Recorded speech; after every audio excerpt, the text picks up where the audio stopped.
উপস্থিতি, আজকে যদি আমাদের ভিতরেও দেখি যে সত্য পথ কোনটা, সত্য মত কোনটা, যদি দুনিয়ার দল কেন্দ্রিক আমরা আলোচনা করি যে কোনটা আওয়ামী লীগ, কোনটা বিএনপি, কোনটা জামাত, কোনটা হেফাজত, কোনটা ভালো কোনটা মন্দ, কোনটা আল্লাহর পথ, কোনটা তাগুতের পথ, কোনটা ডানপন্থী, কোনটা বামপন্থী, আমরা সব কিছু কিন্তু তাহলে বুঝতে পারি।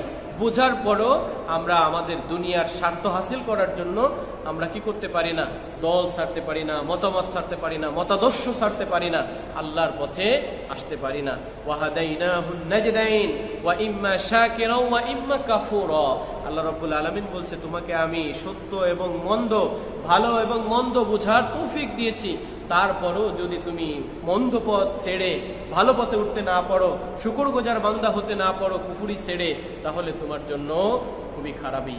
এরপরে আল্লাহ রাব্বুল আলামিন বলতেছেন, কালিন কাফির ও মুশরিকরা, আবু জাহেল, উতবা, সাইবা, কাব ইবনে আশরাফ, এরা সবাই আল্লাহ রসুল যে আল্লাহর নবী, তিনি যে সত্য বাণী নিয়ে তাদের কাছে পৌঁছেছিল এটা তারা জানতো।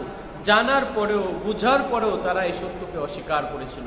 আল্লাহ রসুল সাল্লাল্লাহু আলাইহি ওয়াসাল্লামকে হত্যা করার জন্য যখন তারা বৈঠক করছিল এবং মদিনা থেকে ইহুদি সর্দার কাব ইবনে আশরাফ এসেছিল, সবাই একত্রিত হয়ে আল্লাহ রসুল সাল্লাল্লাহু আলাইহি ওয়াসাল্লামকে যখন হত্যা করবে এরকম বৈঠক শুরু করেছে। বৈঠকের মাধ্যমে প্রত্যেকে পরামর্শ দিচ্ছে তাকে মেরে ফেলতে হবে, বিভিন্ন জনে বিভিন্ন রকম পরামর্শ দেওয়ার ফলে সর্বশেষ ইহুদি যেই কাব ইবনে আশরাফ, আবু জাহেলের বন্ধু, সে পরামর্শ দিল যে তাকে এত সমস্যা, এত কিছু যদি করতেই হয় তাহলে একবার দুনিয়া থেকে তাকে সরাই দাও, তাহলে সব পথ ক্লিয়ার হয়ে যাবে। তখন আবু জাহেল বলতেছে, তাকে যদি আমরা হত্যা করে ফেলি তাহলে তো আমাদের নিজেদের ভিতরে, গোত্রে গোত্রের ভিতরে আমাদের কোন্দল সৃষ্টি হয়ে যাবে, শুরু হয়ে যাবে। তখন কাব ইবনে আশরাফ বলছে, যারে না, সমস্যার সমাধান তো অবশ্যই আছে, আমি মদিনা থেকে এসেছি, আমার কাছ থেকে যদি পরামর্শ নেন তাহলে এই গৃহযুদ্ধ শুরু হবে না। তো বলো কি সব পরামর্শ? কাব ইবনে আশরাফ বলল, ঠিক আছে, তোমরা যেহেতু 12টা গোত্র, তুমি তো একটা গোত্রের প্রধান, আর যে 11টা গোত্রের প্রধান আছে সেই গোত্র প্রধান থেকে এক একজন করে ব্যক্তি নাও, 12 জন একত্রিত হয়ে মুহাম্মদ সাল্লাল্লাহু আলাইহি ওয়াসাল্লামকে তোমরা হত্যা করো।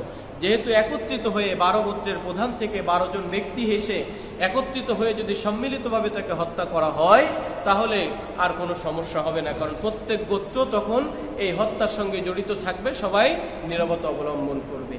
যখন এই পরামর্শ হলো, সবার মোটামুটি এই চমৎকার পরামর্শ পছন্দ হলো, সবাই চলে গেল যে পরবর্তী সময়ে এই মিশন সাকসেসফুল করা হবে। এরপরে শুধুমাত্র থাকলো আবু জাহেল এবং কাব ইবনে আশরাফ। আবু জাহেল তখন কাব ইবনে আশরাফকে বলতেছে, বন্ধু তুমি বলো যে এত সুন্দর একজন মানুষ, তাকে হত্যা করার জন্য এত রকম ভাবে ষড়যন্ত্র করা হলো, তো তোমার মতামত কি? আসলে কি সে আল্লাহর নবী, সে কি আল্লাহর পক্ষ থেকে সত্য কোরআন নিয়ে প্রেরিত হয়েছে? তোমার কি মনে হয়?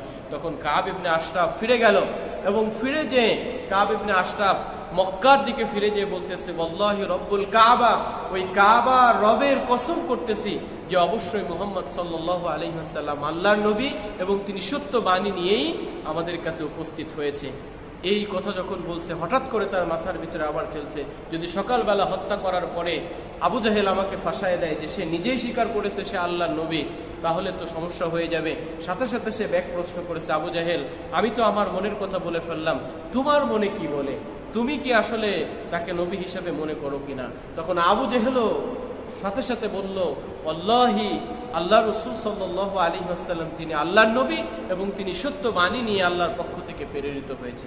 সম্মানিত উপস্থিতি, তারা বুঝতো, তারা জানতো যে তিনি আল্লাহর নবী এবং আল্লাহ রাব্বুল আলামিনের পক্ষ থেকে তিনি সত্য বাণী কোরআন নিয়ে অবতীর্ণ হয়েছে। এই জানা এবং বোঝার পরেও তাহারা ওয়াহাদাইনাহুন নাজদাইনের সত্য পথ অবলম্বন না করে তারা মিথ্যা পথ এবং মন্দ পথ তারা বাছাই করে নিয়েছিল। আল্লাহ রাসূল সাল্লাল্লাহু আলাইহি ওয়াসাল্লামকে তারা অস্বীকার করেছিল। প্রিয় উপস্থিতি, আজকে যদি আমাদের ভিতরেও দেখি যে সত্য পথ কোনটা, সত্য মত কোনটা, যদি দুনিয়ার দল কেন্দ্রিক আমরা আলোচনা করি যে কোনটা আওয়ামী লীগ, কোনটা বিএনপি, কোনটা জামাত, কোনটা হেফাজত, কোনটা ভালো কোনটা মন্দ, কোনটা আল্লাহর পথ, কোনটা তাগুতের পথ, কোনটা ডানপন্থী, কোনটা বামপন্থী, আমরা সব কিছু কিন্তু তাহলে বুঝতে পারি।